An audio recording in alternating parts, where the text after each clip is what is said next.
a very difficult story, and I appreciate my next guest being brave to come in here and tell us sort of every parent's family's worst nightmare.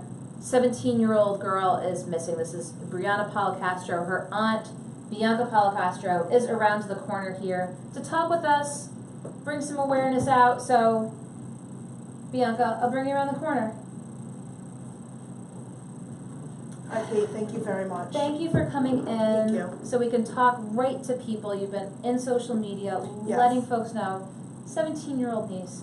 Yes. You've got a picture. I do. This is Bianca Policastro, also known maybe as Brianna Liberty or Bree Marie. She's 17. She's 5'1". She's 170 pounds. She has dimples, long hair, brown eyes, brown hair.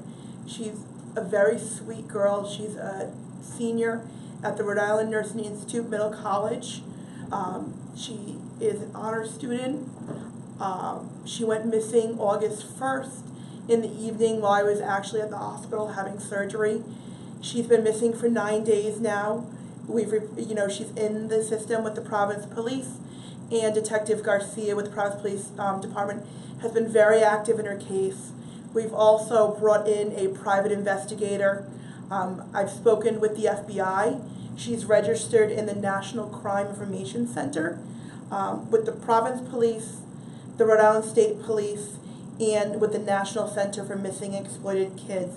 Is it okay if I share those phone numbers? Oh, please do. All right, so if anybody sees her, obviously call 911, but it may be quicker to call the Providence Police directly at 272-1111 or the State Police at 444-1125. The National Center for Missing and Exploited Kids has a 24-hour hotline called 1-800-THE-LOST. If any kids who are registered in their system, are reported or cited. She lives with myself and my mother, Donna. I'm her legal guardian, so as far as I'm concerned, she is my child, and my child is missing.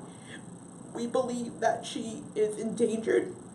She did leave a note, but in the note she left several words that made us concerned that she may have been groomed.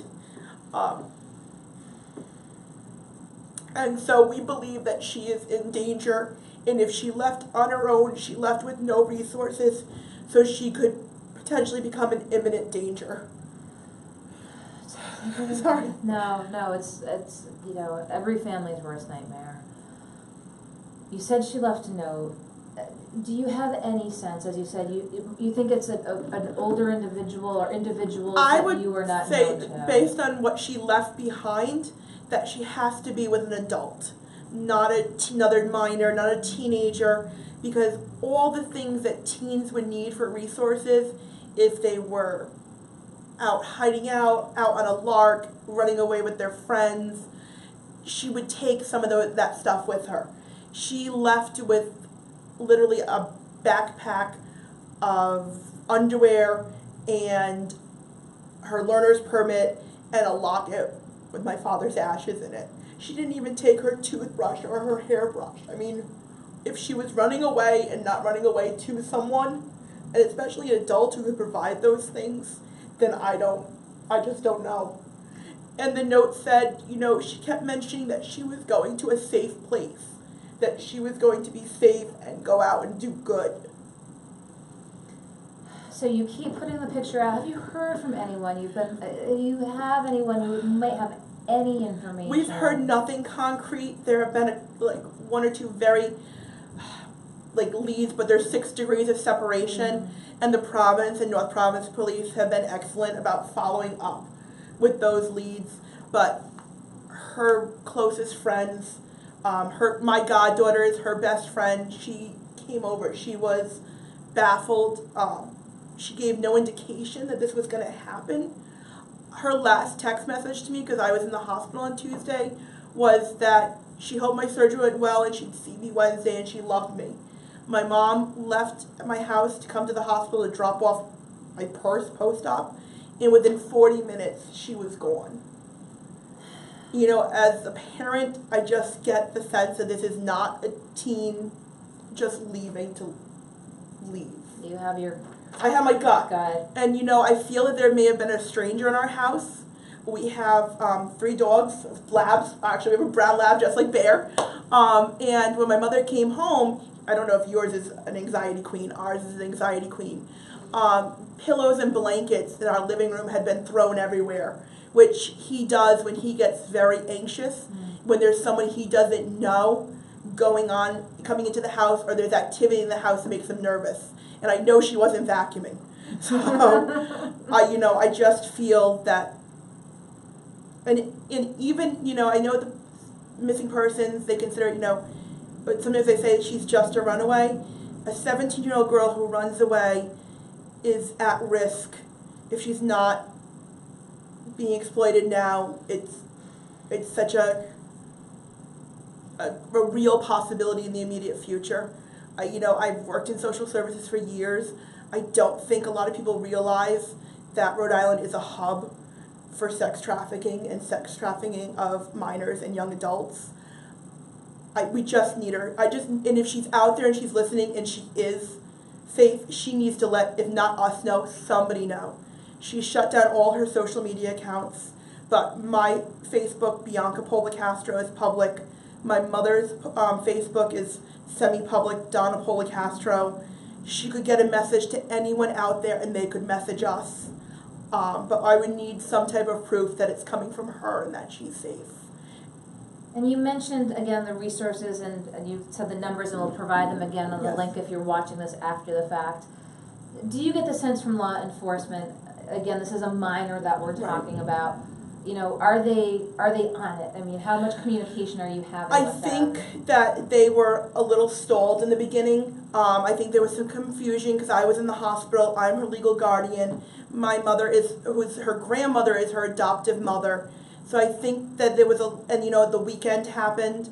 I will say that we have flooded the police with information and phone calls, and I don't want to say the words harassing, but I would say proactive. We have been proactive in contacting them, and Detective Garcia has been very responsive. And in addition to that, we have our law firm, Barton & Gilman, involved, and a private investigator who is a former chief of police from Massachusetts. And like I said, I've spoken with the state police. I've been on the phone with the FBI. She's registered with the National Network for Missing and Exploited Children.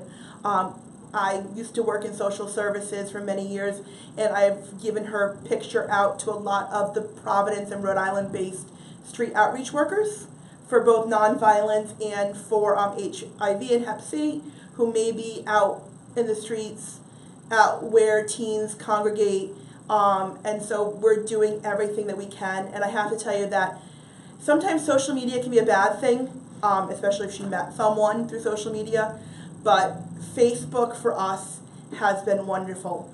Not only our friends, but friends of friends, or even strangers have reached out to help us, to give advice, to offer encouragement, and also to call people that they know who are in positions of authority to make sure that this case is taken seriously and that they do everything they can to bring her home.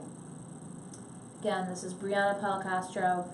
Bianca, I'm glad that you came in to talk with us, because this is what it's about right now. Yeah, I appreciate it so much, because this is it, she's a teen, and 9 days is a long time, so coming in and being able to get her out there and get her information out there and her face out there is wonderful. And we keep sharing it, and I know people may be sick of it, but please, it's one click, just keep sharing. And she could have changed her hair. So if you see anyone who looks even remotely like her, please just call. It doesn't hurt. Again, I appreciate your coming in to, again, bring this out. As you said, you've been on social media, but any avenue, again, to keep raising awareness, let folks know.